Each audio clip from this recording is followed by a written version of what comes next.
The title of this project is The Role of Resilience and Social Support in First Responder Post-Traumatic Stress Post-Hurricane Response Effort. My name is Laura Rohm, and I will be presenting this project. To get us started, I'd like to talk a little bit about first responders and post-traumatic stress disorder.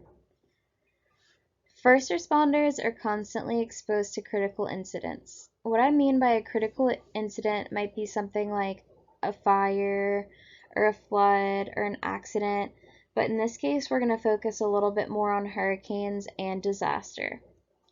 In the context of disaster relief, both physical and mental health may be impacted. Regarding physical health, a first responder might experience different injuries while responding to a hurricane. Regarding mental health, responders might experience symptoms related to PTSD or depression.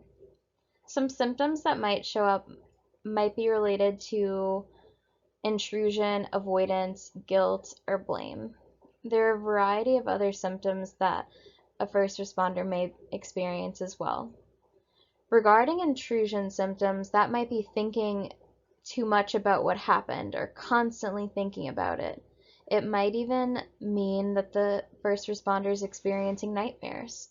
Regarding avoidance symptoms, that might be trying your best not to think about what happened, or maybe even avoiding things that remind you of what happened. Regarding the development of PTSD, the trauma exposure, resilience, and social support play a role in it. So, depending on what the individual's trauma exposure looks like, what their level of resilience is, and what their social support looks like, that impacts how a person develops PTSD if they actually do develop PTSD. Regarding hurricanes, it's important to note that first responders are experiencing the same adverse event while still being required to tend to other people in the community. So first responders may have also lost their home or lost a loved one, but they're still helping other people and they want to make sure that other people are safe. Taking all of this into consideration, first responders may require support from mental health professionals in order to learn coping skills.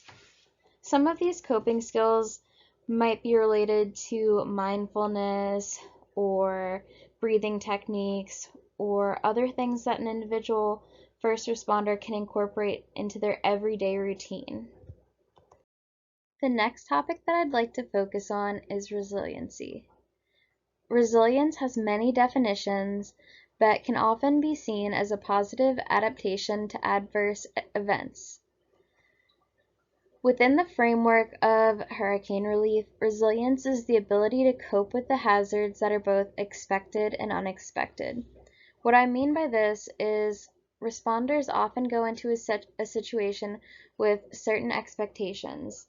They may be required to help a lot of people. They may see a lot of different things that might be traumatic, but there might also be unexpected things that come up as well that they're forced to cope with. Individuals who are able to cope despite the adverse experiences are considered to be resilient. Those individuals might have coping skills that they've practiced for years. They might also have different personal characteristics that make them more resilient. Some of these objective character traits such as age, physical strength, good health, and high intelligence play a role in resilience. The last topic that I'd like to cover is social support. Social support includes the quality and function of social relationships. Social relationships might be friendships, they might be romantic relationships, it might be the relationship that an individual has with their family. The absence of social support has been linked to PTSD. During disaster relief, missing that social support piece might lead to symptoms related to isolation or feeling more isolated. The protective force of social support works as a force against PTSD, especially during disaster.